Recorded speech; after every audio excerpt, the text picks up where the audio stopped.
The Ringel Service Award honors the founding president of this association, the late Professor Erwin Ringel. It is given for distinguished service in the field of suicidology, exemplified by involvement in developing evidence-informed and best practice suicide prevention programs, and achieving national or international recognition as a leader in the field of suicide prevention. Among the highly deserving candidates nominated this year, one candidate was unanimously rated by the committee as exceeding the criteria for the award in multiple domains. Nominated by IASP immediate past president Murad Khan, Stephen Platt is Emeritus Professor of Health Policy Research at the University of Edinburgh. He has a lifetime research interest in social, epidemiological, and cultural aspects of suicide and suicidal behavior. He is an advisor in suicide prevention research and policy to NHS Health Scotland, the Scottish Government, the Irish National Office of Suicide Prevention, and the Samaritans. He's a former trustee of the Mental Health Foundation and Samaritans, a past president of IASP, and a past trustee of the Evaluation Support Scotland. It is my great pleasure, on behalf of the award committee, to present the 2021 Ringel Service Award to Professor Stephen Platt. Thank you very, very much for this honor. I just want to show you here the, if I've got it right, there you are. This is the, I hope that's okay. It's a little bit of odd light there, but thank you very much for this honor, which very unexpected. And it's great to be joining quite a lot of illustrious company, to name just a few of the most recent recipients, Lakshmi, Alice, and Brian.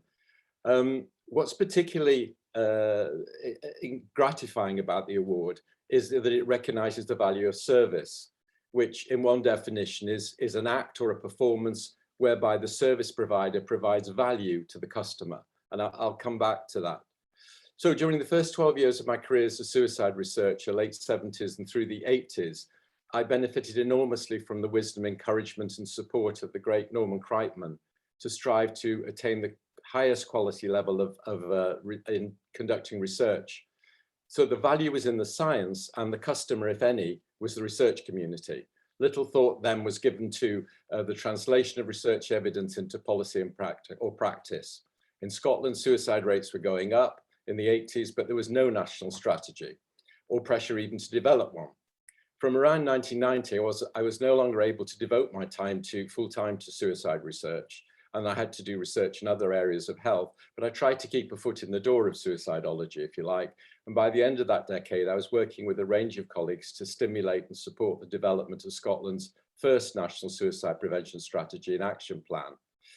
Over the ensuing 2 decades, notwithstanding my official retirement from university job 8 years ago, I've become increasingly involved in the development, implementation and evaluation of national suicide prevention strategies.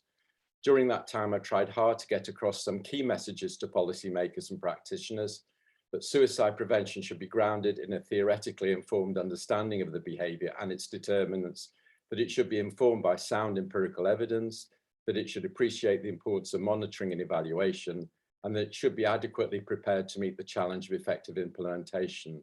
And I've been doing a lot of work with colleagues in Scotland and Ireland in that regard. But the bulk of my service, if I can use that term here, is with IASP, trying to add value and contribute to its mission and strategic objectives, especially the promotion of evidence-based strategies and the delivery of a culturally sensitive interventions. So involvement with the board on decriminalisation, leadership of a special interest group, development of regional networks, which is our latest initiative, are just among some of the things I've been involved in. I'm very appreciative of the opportunity I'd be given to apply what I've learned, which in my long ago wannabe Marxist days, we would have called praxis, and what I've experienced to many key areas of the organization's work, and to do so alongside so many wonderful colleagues, including past and present board members, the executive director and others in the CAO, our international advisor, members of the SIG, and many, many others. I look forward to continue to doing so for many years to come. Thank you once again for this honor.